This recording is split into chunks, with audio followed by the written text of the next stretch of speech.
Eu quero saudar os irmãos com a paz do Senhor. Estamos de volta, né? Queria dar uma notícia boa que eu não dei hoje de manhã. É que nasceram 5 ararinhas aqui. Eu de manhã não pude dormir. 5 horas, 5h30. Estou vendo aquele barulho em cima da casa. E que barulho é esse? Será que é gambá? Não, eram 5 ararinhas que já fizeram um ninho lá na casa. Bom, né? Que há quantos anos nós temos as araras aqui, algumas vêm, voltam, mas elas não procriam, né? E agora elas procriaram, então tem lá, nasceram os bichinhos, né? As ararinhas, estão por aí. Ninguém vai levar não, hein? Na aula passada eu falei com os irmãos, passou uma jacupemba aqui, cantando o que estava cantando aí no coral. A mesma música. Meio que jacupemba não canta, né? Bem, irmãos, depois de uma bênção, né? Tão grande, eu estava vendo lá, assistindo lá. Sobrou um pouquinho para mim. Pastor Daniel, pega, segura, o fogo está caindo. É isso mesmo. Vamos mais devagar agora, viu? Vamos segurar um pouquinho, senão...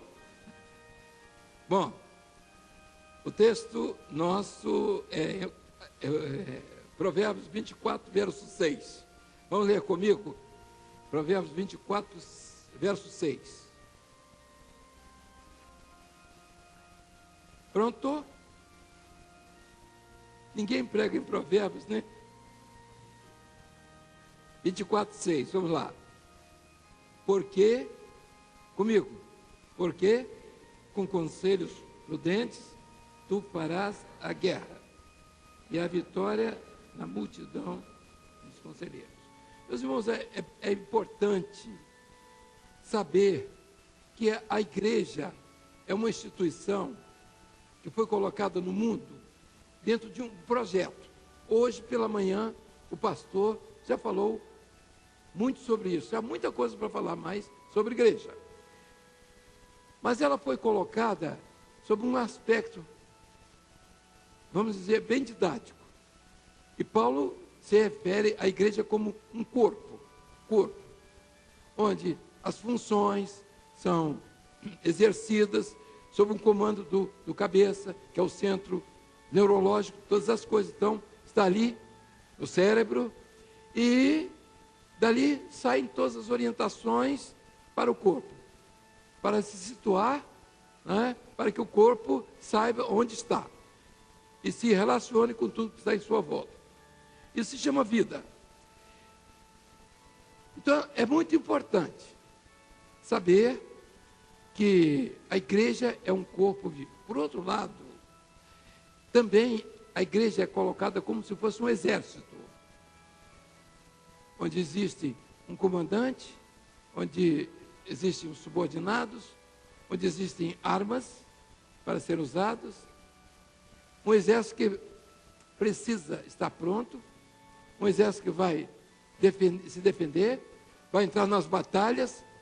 Então, a igreja também é vista sob esse aspecto. E quando o texto aqui foi lido, nos daquele texto, daquele trecho que foi colocado, digo, na cabana lá de guerra de Moshe Dayan.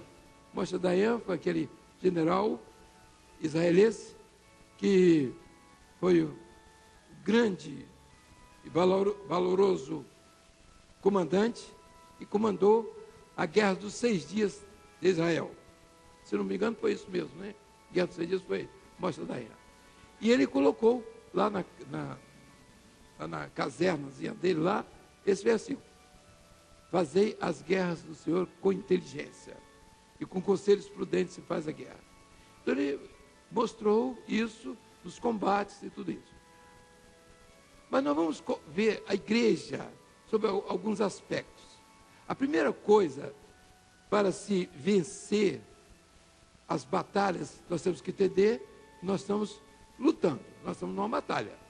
Nós sabemos que é o nosso general, que é o nosso general, que é o nosso comandante, não é? Nós sabemos por quem estamos lutando, por que estamos lutando, nós sabemos o que nós queremos, nós sabemos as armas que nós temos que usar, e nós temos que saber isso. Nós não podemos ser derrotados nessa batalha contra a carne. A palavra do Senhor diz assim, que a luta que travamos não é contra a carne nem o sangue, mas é contra as hostes espirituais da maldade nos lugares celestiais. Portanto, há uma grande batalha. E nessa batalha, o Espírito Santo, os anjos do Senhor, estão trabalhando em nosso favor para que nós possamos vencer essas batalhas. E é bíblico quando fala que os anjos do Senhor são enviados para trabalhar a favor dos que hão de herdar a salvação.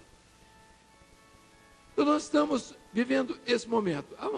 Há fatos interessantes naquela batalha. Quem leu alguma coisa do livro sobre a Guerra dos 6 Dias, é de que, na verdade, houve um momento, inclusive, que o próprio general estava no campo, e era uma batalha que estava sendo travada, e ele viu os anjos batalhando lá. Foi uma grande vitória que aconteceu, e ele não sabia explicar, porque ele viu tantos anjos. Isso foi até nos seus escritos, mas foi um fato que ficou registrado, que nós cremos ser possível, porque era quase que impossível vencer uma guerra daquela proporção, já que Israel, na ocasião, tinha 6 milhões de habitantes, só o Egito, 40 milhões. Então, e não foi só contra o Egito, foi contra os povos que estavam em volta. Quando nós tratamos desse assunto, nós não temos nenhuma participação, vamos dizer, nenhum pendor, vamos dizer, não estamos torcendo por árabes, por israelenses. Não é isso. Nós estamos trazendo o aspecto profético apenas. Se Israel ganhou, se perdeu, isso é uma outra coisa. Isso é um problema que está no projeto de Deus, como em toda a história do homem. Então, nós aqui não temos nenhum motivo de dizer assim, nós estamos a favor de tal, porque ganhou a guerra. Nós vamos contra fulano, não, nada disso. As guerras acontecem, vão acontecer. Jerusalém é o palco de tudo isso. Possivelmente amanhã estaremos falando sobre o momento atual, que é a nossa última aula de amanhã, se Deus permitir.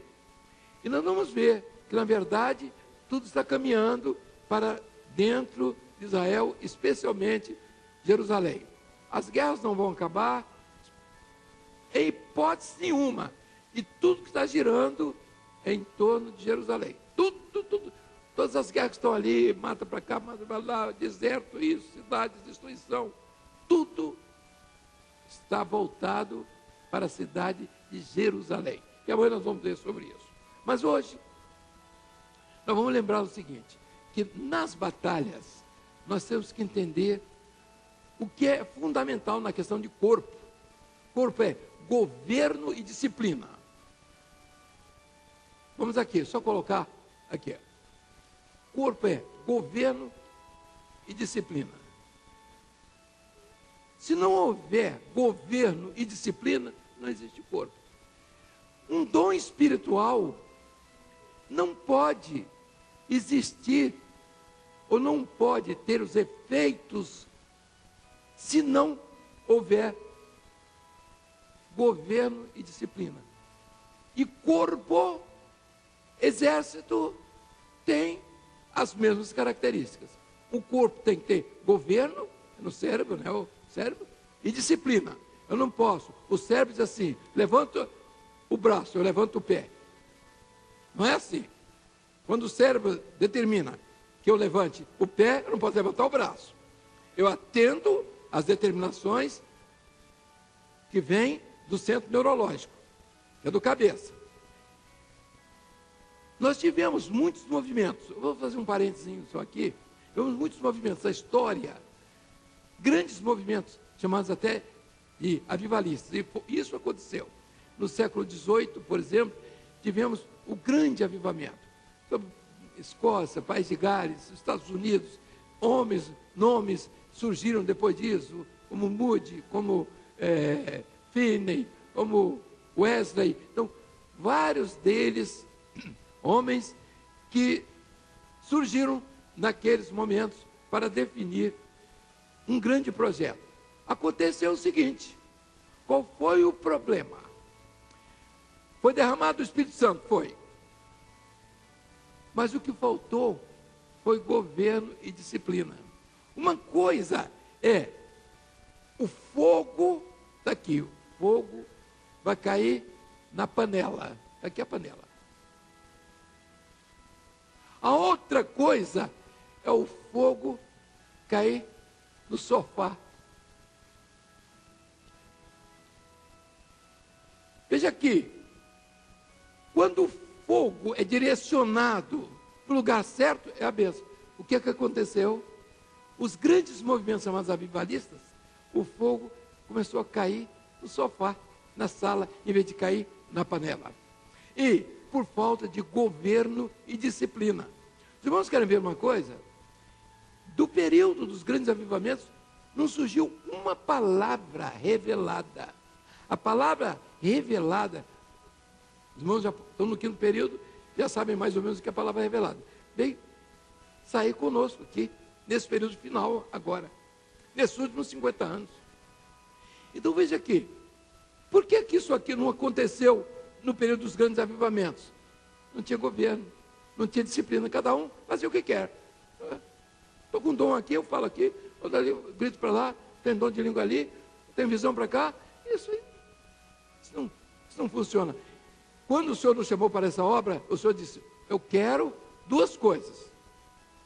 Eu quero uma obra funcionando como corpo. E como corpo, ela tem que ter essas duas características. Não tem governo. Aí vem o doido e diz uma bobagem ali. Vem outro maluco e concorda com o doido. E daqui a pouco está todo mundo doido. Aí você tem uma igreja, tem um hospício abençoado. Muitos casos, nós tivemos casos, eu tive uma paciente, até ela sobrinha de uma freira que ficou lá em casa, ficou hospedada na minha casa, e ela gostou do Evangelho, e ela foi, e a igreja começou a ir, e tudo isso, lá na igreja, numa das nossas igrejas. Aí um dia eu perguntei: como é? Você está indo à igreja? Eu disse: eu parei uns dias. Não, o que é que houve? Parou? Você não está indo, não? Eu deixei, não falei nada, mas eu vou saber o que houve. Mas agora você me diz o que houve. O que aconteceu? Não, eu cheguei um dia atrasada, porque você sabe que eu tenho aquela boutique, eu tenho uma lojinha, então eu tenho que fechar. As meninas vão embora, eu tenho que fechar a loja. A primeira vez eu cheguei atrasado e tinha um senhor lá na porta, muito estranho. Doido. Lá na porta, olhou para mim e disse: por que você está chegando agora? Aí ela deu uma explicação. No outra vez, o doido estava lá outra vez. Ela não disse que era doido, não, mas ela entendeu que o camarada não era bom.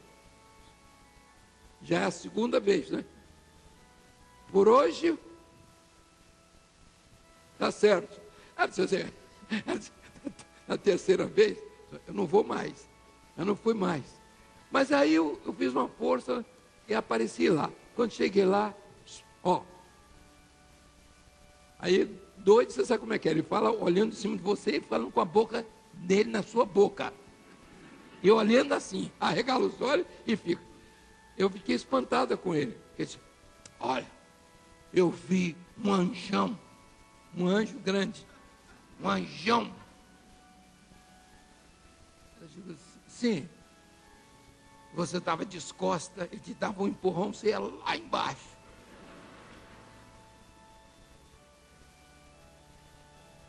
Mandei chamar o pastor: pastor, o que está acontecendo? Quem está na porta da sua igreja? Fulano de tal. Você está doido? Você deixa o camarada daquele, já botou uma pessoa para fora, você quer botar todo mundo? E a igreja dele não andava para frente de jeito nenhum, porque o doido não deixava. Falta de governo. Governo, tem que ter governo. Você não pode chegar a ter dom espiritual sem governo. E sem disciplina. Todo mundo fala em língua. Glorificar, todo mundo fez isso hoje aqui. Agora, quando você fala em língua estranha, é outra coisa. Fala o primeiro, cala-se o segundo. Não é? Não é isso? Fala o segundo, cala-se o primeiro. Fala o terceiro, cala-se o segundo. E assim sucessivamente. Então tem que ter, o governo tem que ter disciplina. Ele tem que ter disciplina. E o Senhor disse o seguinte, que dom espiritual sem disciplina seria o maior problema. Porque nós íamos cair para o misticismo e para a superstição. É o que está acontecendo aí fora. Misticismo e superstição, quando não há governo nem disciplina. Vamos lá. Na disciplina você tem obediência, você tem uma hierarquia. E a palavra do Senhor diz assim, o bom soldado, o que é um bom soldado? Ele é disciplinado, ele é obediente, ele é vigilante, ele é pontual, ele é submisso. Certa ocasião, Napoleão, todo mundo sabe, Napoleão não dormia, né? À noite ele vivia de insônia. E ele rodava o exército, ele era um segredo que eles tinham. Ele rodava o exército, os pontos de observação. Chegou um dia, ele encontra um camarada, um soldado, de noite, lá com o fuzil e ele dormindo lá, babando, todo desabotoado. Aí Napoleão deu 2 sacudidas nele, e quando acordou era Napoleão. Aí Napoleão disse assim, como é seu nome? Ele disse, Napoleão. Disse, ou você muda de nome, ou muda de jeito. Meus irmãos, o bom soldado, ele está sempre atento. A igreja nessa hora, não adianta dizer que é bom soldado, se você não está vigiando. Tem que estar vigilante. A luta é contra o mundo. O mundo sabe quem é? A carne e o adversário. É o mundo, carne e adversário. Só esses dois. Nós devemos lutar contra esses dois. Se você vencer essa batalha, meu amigo, você está feito. O mundo e a carne. E veja só, o que aconteceu com Israel? Israel enfrentou as suas batalhas, mas estava lá a organização. Moisés daí disse o seguinte, olha, batalha, vitória, precisa de preparo. Preparo é, os tanques estão abastecidos, os aviões estão prontos para decolar, os exércitos estão abastecidos, estão preparados para receber as ordens, os comandos estão nos lugares,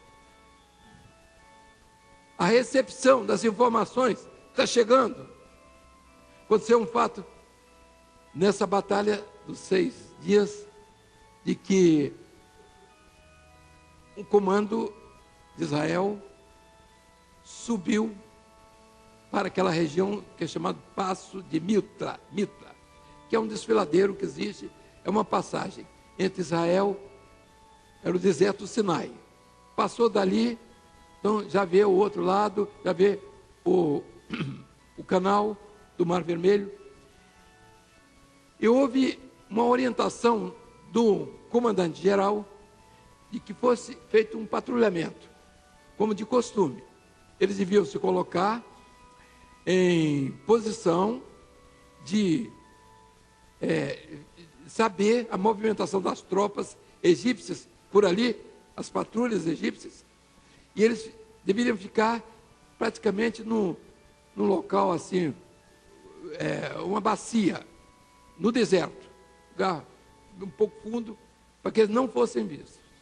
E a ordem do comandante era a seguinte: se passar qualquer patrulha, não atire, não denuncie suas posições. O comandante, que era um oficial, desobedeceu a ordem E quando passou uma patrulha egípcia, ele abriu fogo. Como o grupo egípcio era maior, veio para cima deles, quase dizimou com tudo. Ele fugiu. Ele fugiu no carro, veio embora, mas ele foi condenado, ele foi levado ao conselho de guerra, e segundo as informações, ele foi dizimado, porque desobedeceu uma ordem. Todas as batalhas de Israel, as batalhas lá no front egípcio, foi uma coisa especial. Teve o front sírio. No sírio aconteceu uma coisa interessante. Era a véspera de um sábado, que ninguém se movimentava, e Israel tinha nas montanhas de Golã a sua defesa só para ver movimentação de tropas sírias. Os sírios deviam passar chegar no cume de Golã e descer. Descendo o Golã, ele já ia poder pegar aquela região baixa toda ali, aquela região de Tiberíades, pegar a estrada que descia beirando o mar, um asfalto, e entrar facilmente em Jerusalém. A ordem era o seguinte: havia aquelas casas-mata dos israelenses colocadas no meio da montanha, um aqui, outro ali, mas muito espaço. Eles não tinham condição nenhuma de oferecer resistência às forças sírias, que eram, vamos dizer, estavam muito bem preparadas pelo exército da Rússia. Todos os tipos de armas, guerra pesada, canhões, tanques, todos os tipos de armamentos eles tinham. E aconteceu o seguinte: quando os sírios começaram a descer, lá de cima, os soldados que estavam nas casas-matas, os soldados de Israel, avisaram ao comando: olha, os sírios estão descendo em massa. Vai ser um arraso. A ordem do comando: não atirem, se escondam, não denunciem suas posições. O que aconteceu? Quando o grupo veio todo, se agrupou, mais ou menos nas regiões ali para descer, para Jerusalém, para subir, o general sírio parou, chamou os comandantes e disse assim: olha, Israel não deu nem um tiro até agora. Nós estamos cercados. Quando ele disse isso, o exército sírio desabou, subiu, largou tudo. Eles deixaram uma quantidade de armamento que Israel nunca teve. Tudo novo, tudo moderno, largaram tudo. E a ordem agora do comando é: quando eles passarem, subindo, vocês atirem agora pelas costas deles. Foi um arraso. Aquela guerra ali acabou. Mas eles tinham a guerra lá embaixo, que era a passagem do Mar Vermelho. Os egípcios montaram. Pode botar, tem um slidezinho que é até bom para ilustrar. Os egípcios montaram uma passagem. Os egípcios estavam do lado de cá. O Cairo, o Mar Vermelho, o Canal de Suez, aqui. Do lado de cá, aí as tropas egípcias colocaram pontes nesses locais, em cima do Mar Vermelho, e passaram. Era sábado, eles disseram: não, vamos embora, vamos passar. Passou para o lado de cá. O comando de Israel deu uma ordem: estacionem os soldados aqui, depois do Passo de Mitra, que é um desfiladeiro. Preste atenção, simplesmente parem tudo e vão dormir. Eles chegaram mais ou menos naquela região lá pela meia-noite, 11 horas da noite, dormir. O comandante daqui, das tropas, disse: olha, nós estamos vendo os egípcios lá embaixo. Não custa nada atacar agora. Comandantes Geraldes, dormir. Eles foram dormir. Na hora certa nós vamos acordar. Quando deu madrugada, 5 horas da manhã, desperta a turma aqui. Os egípcios ficaram a noite inteira esperando Israel. Quando deu 5 horas, eles não vêm, eles só atacam de noite. Aí houve uma desmobilização. Eles foram tomar café, beber água, alguns dormiram, que passaram a noite inteira. Aí veio a ordem do comando geral, agora ataca. Quando eles atacaram, as tropas egípcias já tinham praticamente passado todos para o lado de cá. Os aviões de Israel rodavam em volta, não soltavam uma bomba, nenhuma bomba. Passavam em cima dos exércitos egípcios, nenhuma bomba, nada. Todo mundo, mas por quê? Por quê? E a ordem era essa: deixa eles passarem todas. Quando eles viram que os egípcios tinham passado as tropas todas por lá de cá do Suez, o que eles fizeram? Explodiram as pontes. E agora, fogo em cima dos egípcios. Aqui, da TV aqui. Então veja aqui, os irmãos, e fora é isso mesmo. Então os egípcios passaram todos pelas pontes.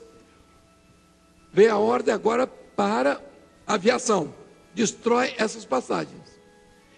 E o fogo começou a jogar aqui. Mas o grande problema não era esse. Era pegar a massa egípcia e matar os egípcios de sede. Foi isso que aconteceu. A ONU saiu correndo, todo mundo, está morrendo gente, e eles estavam se entregando porque já não tinham mais abastecimento de água. E não tinham como se reabastecer, porque a aviação estava em cima, não deixava vir suprimento. Fazer as guerras do Senhor com inteligência. A obra do Espírito, ela age em bloco. Ela age numa orientação do Espírito. O pastor da minha igreja faz desse jeito, o pastor da outra igreja faz. Não vai ser isso, não. Todo mundo vai fazer como tem que fazer. O comando existe um comando, é o mesmo comando, é o mesmo corpo, é o mesmo governo, é o mesmo Espírito. E nós vamos obedecer a tudo aquilo que o Espírito Santo quer. Não é a nossa vontade, porque a nossa vontade é pequena, é para a igreja local, é para um grupo de 10 pessoas, 50, 100, isso não interessa. Nós somos um corpo que não somente aqui no Brasil, mas no mundo inteiro, nós estamos em busca dessa unidade, porque a igreja que vai ser arrebatada é através do corpo, é o corpo que vai ser arrebatado. Então o grande movimento nessa hora é do Espírito Santo preparar esse corpo, e nós temos que entender isso. E o adversário, veja aqui, as tropas de Israel estavam aqui no Passo de Mitra, aí elas começaram daqui de cima, era só queimando, não houve perda para Israel. Quando eles invadiram aqui, havia uma linha de defesa de Israel que era nada, tinha feito aqui uma meia dúzia, eles liquidaram. Quando eles passaram, aí o que Israel fez? Começou a distrair, fogo aqui em cima deles, fogo, e não deixa trazer comida não, nem água, não passava nada, e só alimentando com fogo. E a ordem, agora vamos fazer pontes aqui nessa região, e o exército de Israel começou a distrair aqui mais vários grupos combatentes, saiu pelo lado, entrou e cercou as tropas, não entrava nem saía ninguém. Fazer as guerras do Senhor com inteligência. Meus irmãos, por que isso aconteceu? Eu vou dizer, não, porque eu estou a favor dos egípcios, não estou contra os egípcios. Não, o que eles usaram simplesmente foi aquilo que um exército pode se valer, a sua organização. A outra coisa muito importante é que as armas que Israel usou eram armas modernas. Isso é decisivo numa guerra, numa batalha. E o resultado foi, na verdade, a derrota daqueles que lutaram contra Israel, a guerra de 6 dias. Com poucos dias estava tudo acabado, o mundo inteiro pedindo que a ONU intervisse, porque os egípcios e as tropas estão morrendo de sede, aqui, morrendo mesmo, literalmente, pedindo água. Eles iam sem armas, pedir ao soldado que desse água para eles, e que matasse eles. Eles se ofereciam para morrer. Meus irmãos, a igreja, ela age dessa forma. Eu estava numa visita a Israel, e era tarde, do primeiro dia que nós chegamos. Eu pude ver a organização militar, eu prestava muita atenção nesse aspecto. Chegamos na porta de Damasco. Tínhamos saído de um hotel do lado de fora da cidade, e nós chegamos na porta de Damasco. Na porta de Damasco, éramos um grupo de uns 8 aproximadamente, paramos ali, começamos a apreciar, olhar para lá, e eu observei uma coisa interessante. Eu observei um menino, de uns 12 anos aproximadamente, me lembro a feição dele, até um pouco cabeludozinho, tal, cabelo bem pretinho, e ele estava num canto daquela porta, que era a porta chamada Damasco, que é um pátio ali que dá. Está aqui, que bom. Eu estou sempre, se não fosse você, da minha idade, meu amigo. Em breve eu vou ficar da sua idade. Veja aqui, então a porta. E o moleque estava aqui no canto, um desses cantos aqui, ele devia estar por aqui assim. Nós estávamos aqui no meio, conversando. E eu, de quando em vez, ele olhava para cima. E tinha uma garotada brincando, que aqui do lado tem o muro, onde eles brincam lá em cima, que era uma escola, e tinha aqui embaixo, aquela região. E a fotografia era um pouco diferente. Eu não me lembro dessas grades, mas eu me lembro que havia um canto aqui, isso não importa. Mas o menino olhava para nós e olhava para cima. Olhava para nós, aí tinha uma hora que ele olhava para esse canto aqui. Tinha hora que ele levantava a cabeça e olhava assim, como quem virava a cabeça para cá. E eu observei que em cima aqui tinham outros meninos com fuzil apontado para cada um de nós. Cada um tinha um fuzil apontado. Eu parei, eu falei assim, olha, nós estamos sendo vigiados aqui. Mas, entender, nada. Mas eu vi, meus irmãos, uma coisa interessante. Como é que uma criança, já naquela idade, já era responsável. Ele tinha uma metralhadora na mão, esse de baixo com uma metralhadorazinha pequena, na mão, escondida.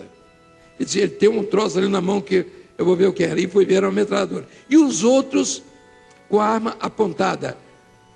O mesmo número de pessoas que tinha, era o mesmo número de atiradores que tinha. Cada um tinha uma marquinha para acertar. Mas o texto da palavra e a palavra nos mostra que nós, como igreja, temos que estar organizados. Os nossos filhos têm que estar organizados, têm que estar prontos. Eles têm que receber o ensino. O mundo acabou, o casamento acabou, homem não existe mais, mulher não existe mais, está tudo assim. A religião acabou, apodreceu tudo. Você vai confiar em quem? Nós temos agora os nossos filhos para criar. Eu tenho falado muito, temos conversado muito com os nossos pastores, com os pais. Cuide dos seus filhos, não deixe seus filhos, não abandone seus filhos de qualquer maneira. Eu conto sempre uma experiência, em vários lugares que eu chego, eu conto, porque é uma experiência muito antiga. Um cidadão foi levado à cadeira elétrica, e na hora que ele ia ser eletrocutado, perguntaram se ele queria falar alguma coisa. Eu disse, quero falar com minha mãe. Aí trouxeram a mãe dele. Ele mandou que ela chegasse perto, queria falar no ouvido dela. Ele deu uma mordida na orelha dela, tirou um pedaço, ela saiu sangrando. Aí perguntaram a ele, por que você fez isso? Eu disse, porque ela é a culpada de eu estar hoje aqui. Ela é a culpada de estar hoje aqui, porque ela nunca me ensinou o caminho direito. Nunca. Eu vivi no meio da rua. Eu vivi fazendo tudo que eu queria. Tudo que estava na minha cabeça eu fazia. Não dava satisfação. Eu chegava, ela tinha comida, comia. Eu mesmo às vezes fazia comida. Ela nunca se preocupou comigo. E ele quis até dizer o seguinte, que outros colegas tinham assistência da mãe. Iam à igreja, aprendiam alguma coisa, mas ela nunca mencionou nada. E ela é a culpada disso. Quando eu trouxe o primeiro roubo para dentro de casa, ela não perguntou de onde eu trouxe. E ela é a culpada de eu estar hoje aqui. E meus irmãos, muitos que estão aqui são culpados dos filhos hoje no mundo. Precisava tirar um pedaço da orelha para entender que os nossos filhos são dádivas de Deus. A igreja está preocupada. Nós estamos dando ensino às crianças. As professoras estão lutando. Os pastores estão lutando. Os pais estão querendo entregar os filhos para qualquer um criar. A polícia cria, os centros criam, os donos das bocas de fumo criam. Eles sabem criar. E no fundo, no final, é aquilo. Cemitério aqui em Vila Velha tem 5 alqueires, diz lá o bêbado que me atendeu lá, era o coveiro. Isso aqui só tem adolescente. É claro que não se tem, mas eu até eu perguntei, eu errei o cemitério e fui lá, cheguei, meu amigo, eu vim aqui atrás de uma pessoa aqui, ela morreu, disse, aqui não tem lugar para ninguém não, senhor. Eu falei, espera aí, meu camarada, primeiro eu não vim para ficar. Eu só queria que você me informasse. Aqui não tem lugar, já falei, e só tem adolescente e tal. Mas a verdade, ele estava dizendo a grande verdade. Não é possível. Que aqui só tem adolescente. São 5 ao quê? É o que eles. São 5 ao quê? Só de menino aqui. Meus irmãos, nós não criamos os nossos filhos. Eu me lembro que nós estávamos numa reunião de oração na praia. Era o começo. Estávamos dentro de uma caminhonete, um grupo, e nós estávamos orando. E de repente, chegou na janela da caminhonete um cidadão mais esquisito, coisa que eu nunca vi na minha vida. Ele virou-se para um que estava do nosso lado, pastor, na época. Você está criando filhos para eu cuidar, né? Eu vou cuidar deles. E saiu na escuridão, ninguém viu. Todo mundo ficou, que história é essa? Aquele pastor perdeu todos os filhos para o mundo. Nunca nós tínhamos, não estávamos tendo ali, né? Um negócio que eu nunca vi daquilo. Mas eu estou dizendo isso, ninguém fica com medo, não é preocupado, não. Aceita só o que eu estou dizendo, em vez de expressar o adversário vir falar no seu ouvido. Olha, as guerras do Senhor têm que ser feitas com inteligência. Eu vou terminar dizendo uma coisa. Quando eu estive lá em Israel, eu fui levado a um monumento que é chamado Yad Vashem. Esse monumento é descrito da seguinte forma: um granito enorme, um quadro. Está aqui. Eita, sou enjoado. Faz um favor, arranja o inimigo, está vendo? Ele foi me mostrar e já arranjei inimigo. Então, esse Yad Vashem, isso aqui, de longe, e sobre essas pedras existe um granito. Isso aqui está fazendo pelo lado de dentro. Então, aqui existe um granito preto. E eu perguntei, o que quer dizer isso ali? Ele disse, olha, aquilo ali existe uma chama, existe uma luz, um óleo que não se apaga. É uma chama que não se apaga. Quando Israel entrou em Jerusalém, o prefeito de Jerusalém, não me recordo o nome dele, o nome até, sabe, na memória. Ele preparou isso, mandou acender isso aqui, e tem um grupo de soldados que faz a vigilância disso, e essa chama não se apaga, nem de dia e nem de noite. Eles são responsáveis para isso. E aqui embaixo, os locais, as datas dos campos de concentração. Eu disse, e essas pedras? Bom, as pedras são seixos tirados dos ribeiros, que sustentam isso. São vidas preciosas, que bateram, que perderam as quinas, que não têm desejos, que eles não têm aspirações. São homens que se entregaram a sua vida pela causa de Israel. Eles não têm quina. Não é gente que está zangadinho hoje, aborrecido amanhã, está cheio de coisinha. Nada disso. Eles são homens que enfrentaram as grandes lutas, as grandes batalhas. E eles correram, eles foram jogados num rio, num ribeiro, onde todas as quinas são quebradas e só fica o miolo, o centro, que é a resistência. Então, é nesses homens que Israel está confiando. É nesse tipo de gente. E ele citou os nomes, né?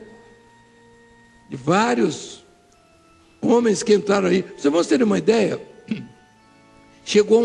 Israel estava praticamente perdendo as batalhas. Estava em Jerusalém, tomou Jerusalém uma parte com meia dúzia de soldados. Não tinha mais ninguém, acabou tudo. E os exércitos contrários eram numerosos, com armas de todo tipo. Chegou um navio trazendo militares, soldados israelenses, munição e alimento. Eles estavam roupas esfarrapadas, eles não tinham mais o que fazer. O comandante daqui se comunicou com o comandante do navio e disseram: o que é que vocês vieram fazer? Não, nós viemos aqui para ajudar Israel. Sim. Então vocês vão fazer o quê? Não, nós temos já um projeto aqui dos nossos exércitos. Ele mandou afundar o navio. O comandante aqui mandou afundar o navio. Com arma, com comida, com gente, com tudo. Senão aqui não. Aqui é um só povo. Nós temos um comando e nós vamos manter esse comando aqui. Com meia dúzia, mas aqui é o nosso povo. Estamos dispostos, nós temos um projeto de vitória e não vamos ceder a ninguém. Por motivo nenhum. Uma determinação. Voltando aqui. Foi um parênteses. Então esse bloco cinza, esse granito que estava sobre essa área toda, e esse granito? Esse granito é a opressão do mundo sobre Israel. Mas nós temos um contrato, nós temos um trato com o nosso próprio povo. Enquanto existir um homem, foi nada. Também me dá um troço tudo pela metade. Você ocupar, tá? Enquanto existir um homem, Jerusalém não será entregue. Enquanto existir um homem vivo. E eu me lembro, terminando agora, da palavra do Senhor Jesus. Obrigado. Como na conversa dele com os seus discípulos, ele tinha feito a multiplicação dos pães e dos peixes. E foi no outro dia, a turma veio para comer de novo, e Jesus estava do outro lado. A turma saiu com quem não tem o que fazer, é isso mesmo. Foi atrás de Jesus outra vez. E aí, Jesus, como é que está? Jesus disse assim: vocês vieram atrás do pão que perece. Eu sou o pão da vida. Vossos pais comeram o maná do deserto e morreram. Mas eu sou o pão da vida. E a multidão foi embora, porque queria era pão mesmo, da padaria. E Jesus disse para os seus discípulos: vocês querem ir embora também? Eles responderam: para quem iremos nós? Para quem iremos nós? Eu perguntei ao guia, que era um judeu, como ia acontecer todas as coisas. Ele falou assim: para onde nós vamos? Ele falou assim: para onde nós vamos? Nós vamos para Chipre? Nós vamos para o mar? Nós vamos voltar lá para a Alemanha nazista? Nós vamos para onde? O nosso lugar é aqui. Aqui viemos. O prefeito era Ted Kelly. Prefeito, estamos aqui, chegamos aqui. Nós vamos morrer aqui, enquanto existir um homem. Jerusalém terá a sua defesa. E nós dissemos: enquanto a chama do Espírito Santo estiver acesa em um homem, a obra continuará. Deus os abençoe. Vamos ficar de pé.